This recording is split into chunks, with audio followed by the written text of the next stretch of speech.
This is a recording for Conway's Game of Life for CMPM147. What this does is it implements a game handler object that handles a list of cell grids that can be initialized. So what you can do is you can generate a new grid by this function right here. What it does is it randomly places alive and dead cells, initializes them to be a certain sort of state, whether it be alive or dead, gives them a position, positions the camera appropriately.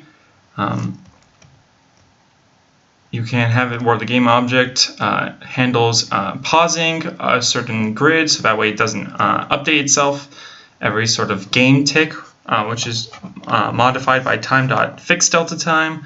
You can speed up fixed delta time with the right bracket key, the left bracket key, comma, period keys. You can edit a certain cell with clicking a mouse button. That cell grid object right here is just a script that, or a class that doesn't inherit from mono games. Not mono games, Unity's mono behavior script. My apologies. It has an array of objects. It has a with, a hyphen. It's whether it's active, so you can update it. So you can like click away, update individual cells.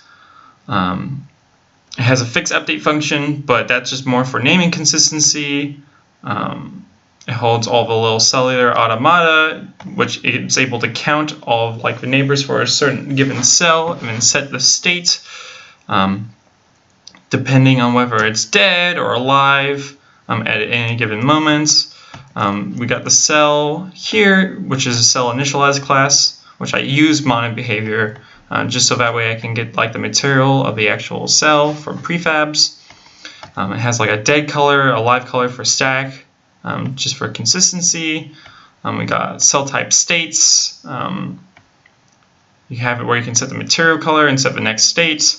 The actual implementation of this, looks like this. Press play.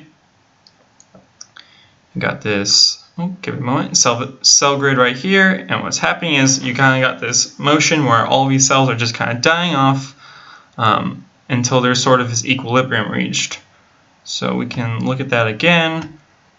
Press play, and so we got all these cells, and so we'll notice that we got a little functionality right here where we got some overcrowding, so these cells are dying off and then being repopulated due to its neighbors. If I pause it real fast, we can go and make a little bit of life over here, and then that dies off quickly just due to the fact that the middle cell had 2 alive neighbors, so it kept alive, but the edge cells only had 1 alive neighbor, so those died off.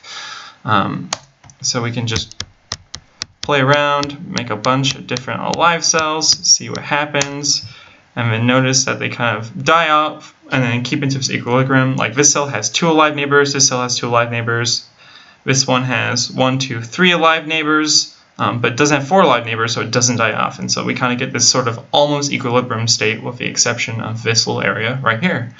And so this is Conway's Game of Life project for 147. This is Joshua Navarro. Signing off.